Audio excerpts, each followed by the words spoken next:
Russia has lost over 370 planes since the beginning of the full-scale invasion on February the 24th, 2022, the General Staff of Ukraine's Armed Forces reported. According to Maya Carlin, national security writer with the National Interest, analyst with the Center for Security Policy, the sheer number of military equipment lost over the last 3+ years of Russia's Ukraine invasion is staggering. She says that from main battle tanks and airframes to munitions and infantry fighting vehicles, both sides of the war have not been immune to heavy stockpile losses. When it comes to destroyed aircraft, it is estimated that the Russian Air Force has likely lost at least 100 fixed-wing combat planes. Ukrainian sources claim this number is actually much higher. Throughout the war, Russia has relied heavily on its fleets of Su-35s, MiG-25s and Su-27s to carry out its offensive operations, Maya Carlin said. According to her, Russia's aerial fleet of 4.5 generation Su-35s has perhaps been the most heavily involved aircraft flown in the war. Nicknamed the Super Flanker by NATO, this twin-engine, supermaneuverable jet designed by Sukhoi remains one of Moscow's more formidable platforms, featuring 12 hardpoints capable of lugging external weapons and stores. The Super Flanker can pack a punch. Although the Kremlin likes to tout that its MiG-35 Fulcrum-F jet is a 5th-generation platform, this platform has struggled to live up to expectations in the Ukraine war.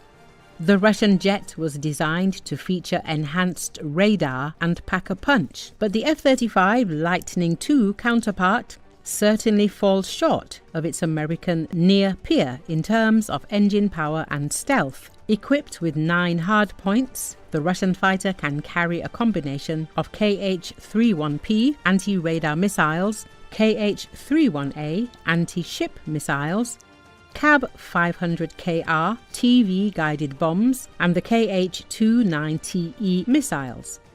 Power-wise, the jet's FADEC RD-33MK engines are more durable than their Kimov RD-33 successors, but still are lacking when compared to the Lightning II's Pratt and Whitney F-135, Maya Carlin said.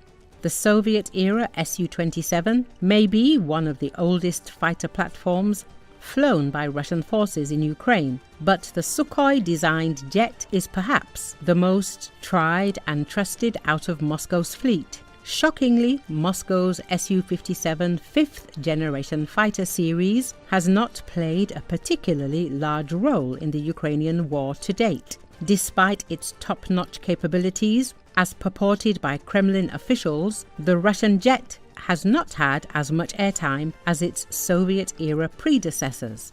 Last summer, one Su-57 was reportedly damaged following a drone raid carried out by Ukrainian forces.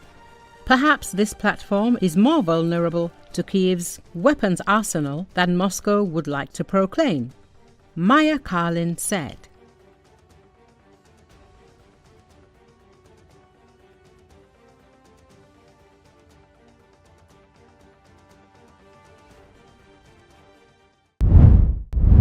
King Frederik X of Denmark arrived in Greenland on Tuesday, kicking off a visit to the semi-autonomous territory that U.S. President Donald Trump wants to annex because of its strategic Arctic location.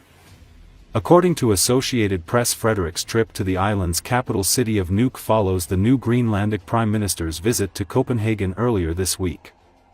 Prime Minister Jens Frederik Nielsen accompanied the monarch to Nuuk. The king wore a jacket with emblems of the Danish and Greenlandic flags as he disembarked from the plane to applause. Nielsen, who was waiting on the tarmac to welcome him, said, "I've been looking forward to inviting him up here. He's very well liked here and he's always been happy about Greenland." Danish broadcaster TV2 asked Frederik about his mission during his trip.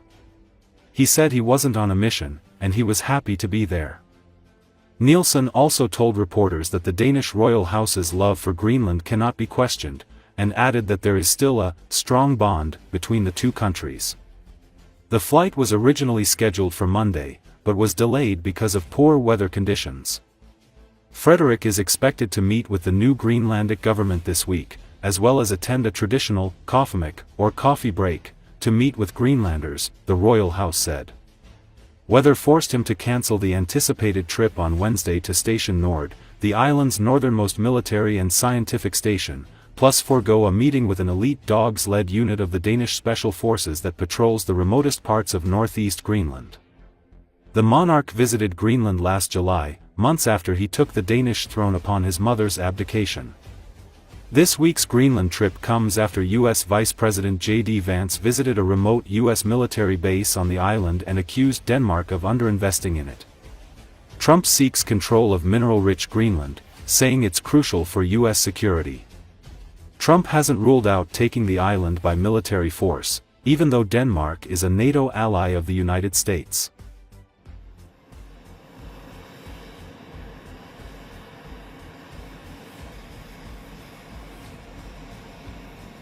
Jamen, jeg har jo glædet mig til at invitere ham herop. Han er meget vellidt heroppe, og han har altid været glad for Grønland, og det er jeg selvfølgelig glad for. Jeg glæder mig altid til at se kongen her.